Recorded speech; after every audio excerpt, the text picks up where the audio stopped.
Welcome to Purpose NIL. I am James M. Rink, your coach on Purpose. And joining me again is John Locke, tight end for the University of Oklahoma football. John, it's great to have you back. How are you feeling this week? Feeling good. Excited to be here. We are recording this episode a few weeks before the University of Oklahoma's first ever Crimson Combine. John, I believe this will be the first time the Sooner fans will get to see your skills on the football field. How does that make you feel? It's exciting. It's definitely can be a little nerve-wracking, but we've put in a lot of work. I've put in a lot of work, so I'm more excited more than anything. You guys are in serious spring football training. It's intensive. How is it going for you? Give us an overview of what that routine is. It's definitely super intense, that's for sure. Coach Venables is huge on bringing intensity to practices and making every practice feel pretty much like a game. I feel like I've already improved a lot along with all the other tight ends, and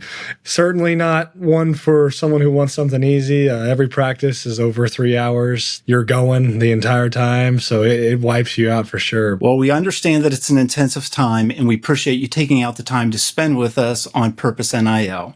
Our goal for this series is to help John define his purpose in life and use it as his NIL brand so that he can attract NIL opportunities. And want to encourage our audience at home to do the exact same thing for yourself. We all make money on our personal NIL, our name, image, and likeness. Our formula for writing a purpose statement is we use words of feelings to connect to actions to connect to people. That's what equals purpose.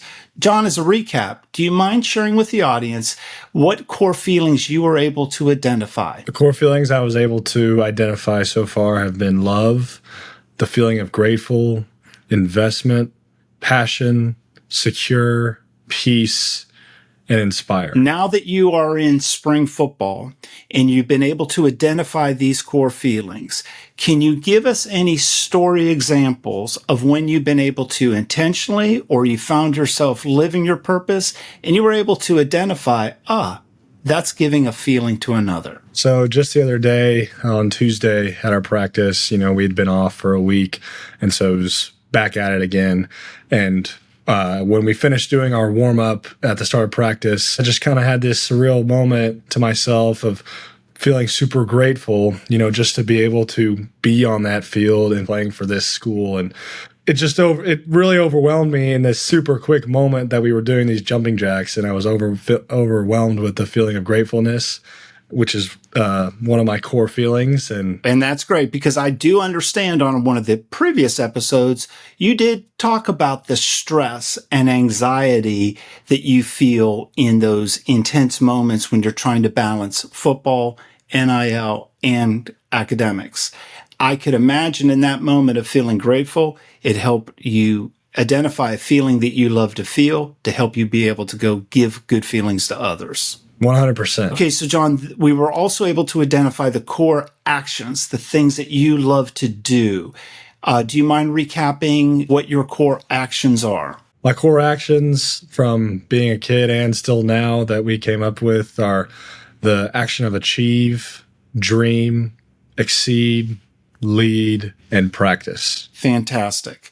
Same question as before. Do you have any stories, examples of you at spring football training where you've been able to identify the actions that you love to do and how that affected you or somebody else? Once again, on Tuesday's practice, so we'll split up into these groups called half-line pods. And basically, you divide the offensive line in half, and you do the same thing with the defensive line, and you get good run game work in. So like the right side will do right runs, the left side will do left runs. And so we were on the left, and obviously we're tight ends, and so we do some blocking as well. And it's really hard for the tight ends because in those drills, we're blocking the D end, who's usually 30 to 40 pounds heavier than us. And so technique is so important in everything that we do, especially when we get down there. And so we're going, and I have a down block on one of our D ends who's really big, really strong guy. And something that I had struggled with starting with the spring was my hand placement. In football, especially with blocking, if you don't have your hands inside, it's going to be a really hard time to get any movement or to stay on your guy because you will have no control over him, versus when you get your hands inside on his chest, it makes the world a lot easier, but it's a lot easier said than done, especially for me. I've had a huge bad habit of, thinking that I'm being super intense and kind of lacking technique, and my hands will get outside. I get up for my rep, and I get up there and shoot my hands inside and drive the guy off the ball and make a near perfect block. And that action, I really think, exemplifies two, which is one, practice. I'd been practicing for the last 2 weeks, trying to get my brain to muscle memory in, shooting my hands inside by staying after practice, working on the sled, and just trying to think about it every single time that I go to block, because obviously in the moment you have to have it as muscle memory, else it's not going to happen. But then I also think it highlighted my action of achieve, because, it's a little micro win, something that I'd been struggling with the first week of spring ball, but then was able to overcome with practice and then achieve that success. That is great. So when you're able to identify that in the moment or even in now, how did that make you feel? It felt amazing, especially when your coaches are right behind you, giving you a high five and super happy for you. It feels really good. I'm going to give you your core feelings again, and you tell me which of these feelings did you feel when those actions kicked in. You had your core feelings of love, grateful, secure, inspire, invest, and peace. Passion and peace. I got to go with invest and passion, but I lean more towards passion because ultimately my passion for this game is what gave me the desire to push myself to really hone in and practice on what I needed to work on and trying to get my hands inside. And so I really think passion is what I felt in that moment. Well, what we want to reiterate is the importance of identifying core feelings. And the more you're living them, you're feeling them yourself, and you're giving those feelings to others. My guess is your teammates felt many of those same feelings in these intensive practices. And I love the fact that one of your core actions is practice. This, again, is our flywheel of purpose. We have to identify when we're living our purpose, we're living the feelings we love to feel, and that empowers ourselves as well as others. The great thing about it is it also attracts people. People that follow us, whether they're fans or friends, and people that can create NIL opportunities because they want to feel those same feelings from you, and they want your purpose to help them build their brands through NIL.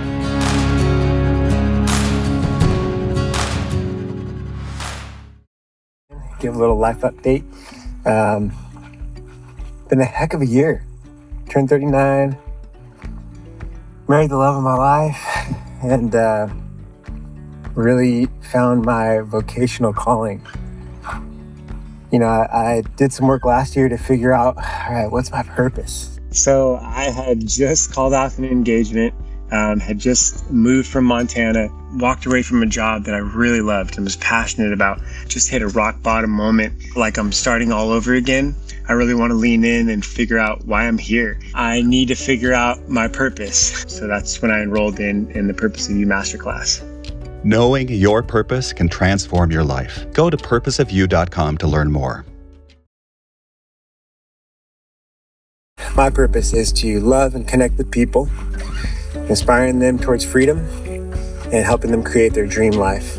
I didn't know where I was going. I would say I was without direction. A lot of the pain for myself, it came from not being able to communicate or not even knowing what it was exactly that I wanted. I've learned to filter it through my purpose now that I've really specified that. When I'm fully me, when I'm alive, when I'm gathering people, what brings you to life? Fire it up. When we know our purpose and we're walking in that, there is just such a joy and life in that. Knowing your purpose can transform your life. Go to purposeofyou.com to learn more. So in this section of Purpose NIL, John is going to identify the people that he wants to influence for the greater good in his lifetime as well as his legacy. John's purpose will outlive him. My purpose will outlive me. your purpose will outlive you. The things that you do on a daily basis where you're giving good feelings to others transcends your lifetime. That is what Purpose NIL is all about. So John has enrolled in the Purpose of You Masterclass, and I asked John to identify the people that he wants to influence for a greater good for the rest of his life, as well as his legacy.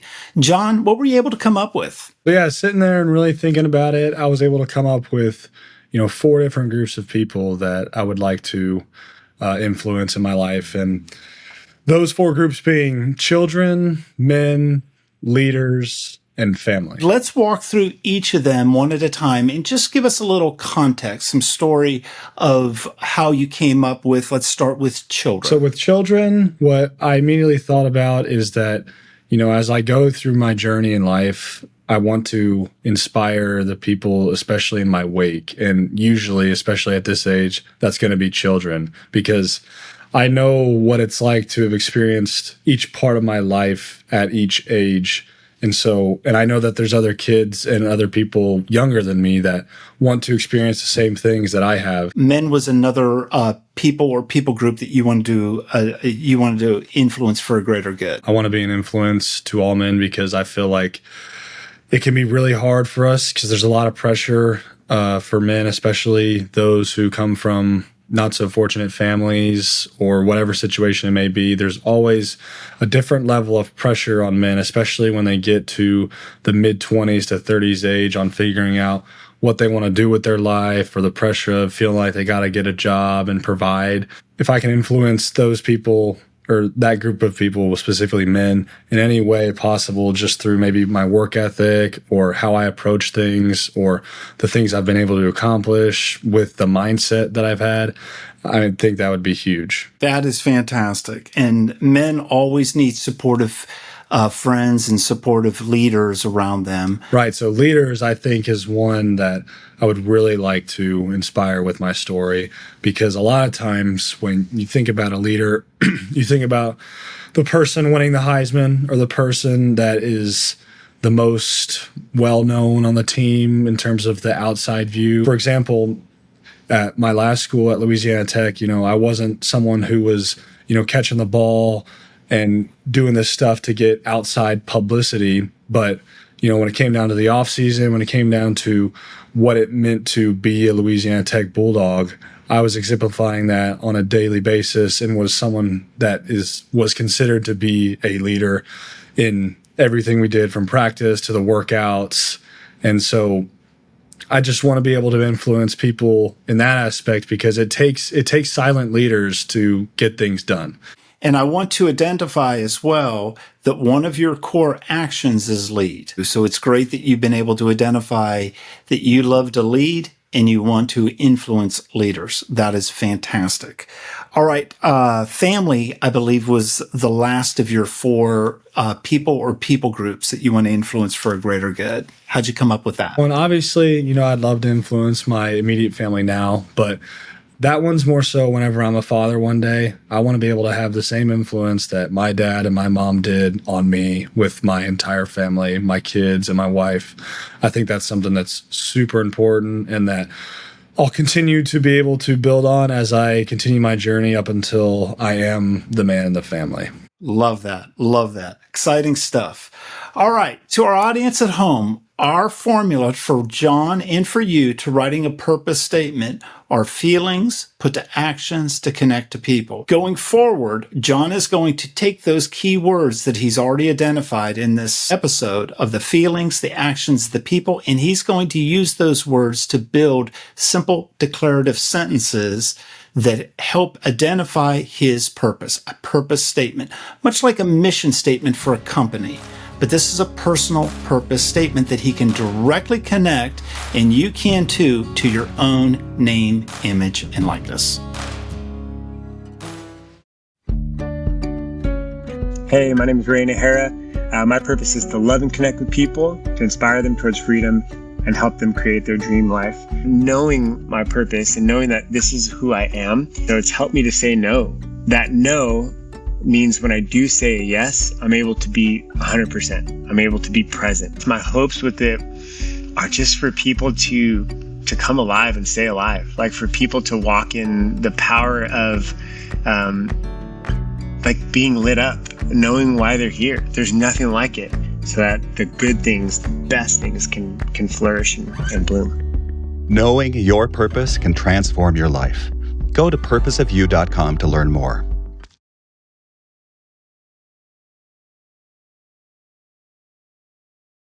But knowing my purpose and knowing that, oh, this is what I do, this is who I am, it just allows me to walk in with a sense of confidence and authority when I go into a room. I notice like, wow, I do feel passion. And so a lot of what I do with my work and with my passion and the different areas of my family, I try to connect with the people in my world to allow them to see, how wonderful they are and notice those things and say the words, to be able to really make the most impact with my time, with my heart, my life.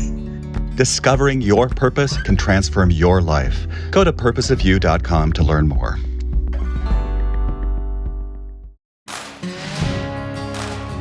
Earlier in the episode, John was able to identify the people that he wants to influence for the greater good.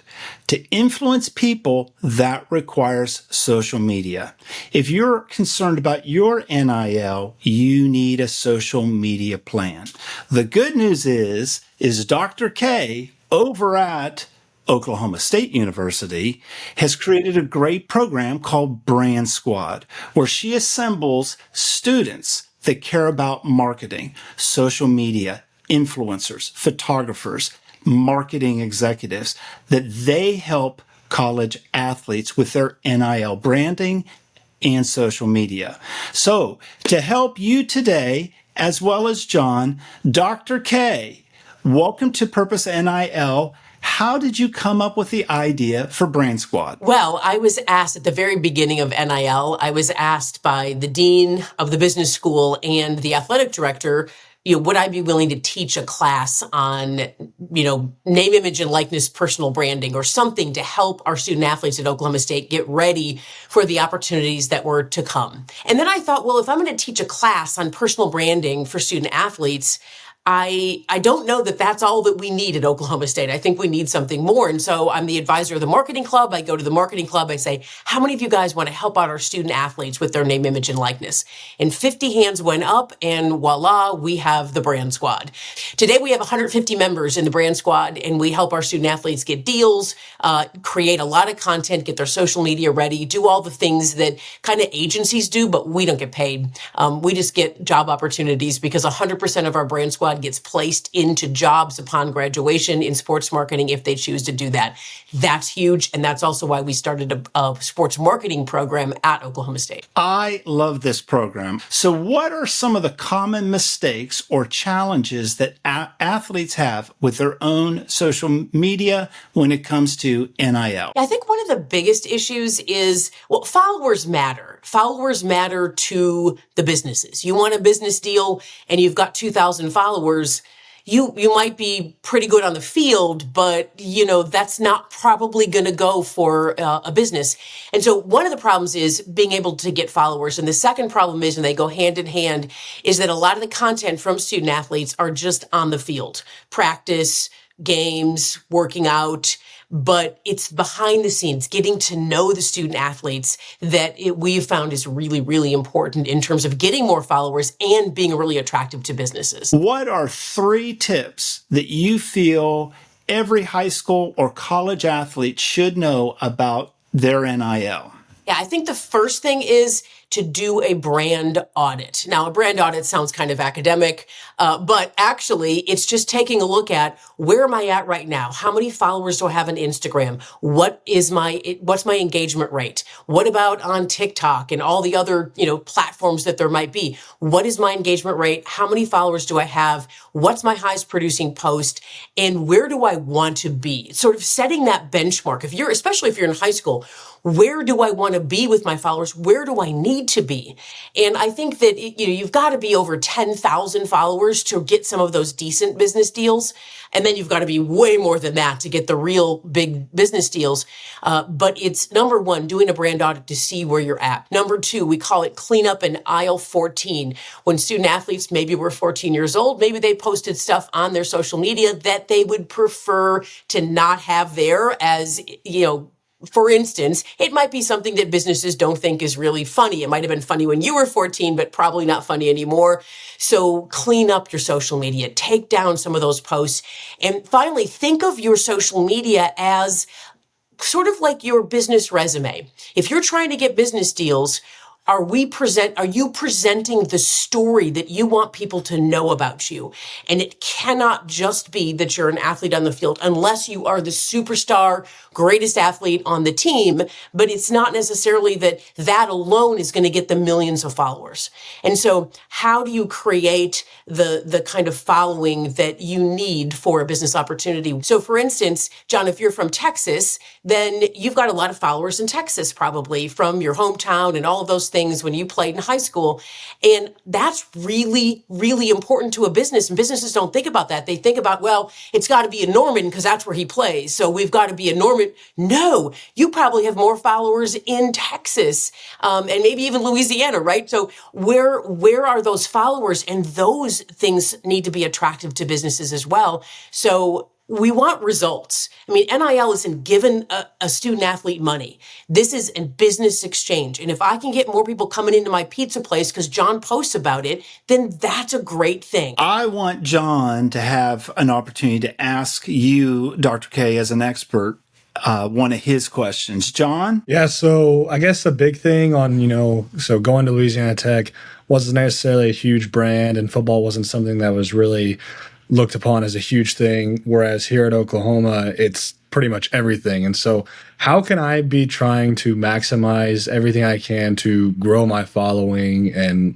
what does that look like? Again, back to what I said before, I think it's finding ways to create interesting content. Interesting content builds followers, and that'll build followers no matter where you're at. It'll build more followers back in Texas. It'll build followers in Oklahoma. But to develop interesting content. So if you just post your practice videos or your workout videos or whatever it is, that isn't going to get you more followers. It has to be interesting. It has to be something where people go, oh my gosh, I didn't know that's what he does in a day to get ready for a practice. That's what he eats. Are you kidding me? What are all the things that go into being a student athlete? And there's multiple balls in the air that you're keeping, but what does it mean to be a student athlete, and how much of your time is focused on the mental side of this? I think those things are really interesting to people, and that's what you need to focus on to get more followers. These are all things that you can put your action words to give feelings to an audience. That builds engagement. That is how you can take your purpose to help build your NIL, by telling your personal story. Absolutely. And not just telling it once, telling it over and over again, because you post once about something and somebody doesn't watch it, they don't see it. You find a different way to tell the same message because it's your story. And once you get that core story and that purpose, you want to tell it all the time. And that's what attracts people. Dr. K, thank you for being here. This has been fantastic. I appreciate all your insights and wisdom. Well, thank you very much. Go Pokes.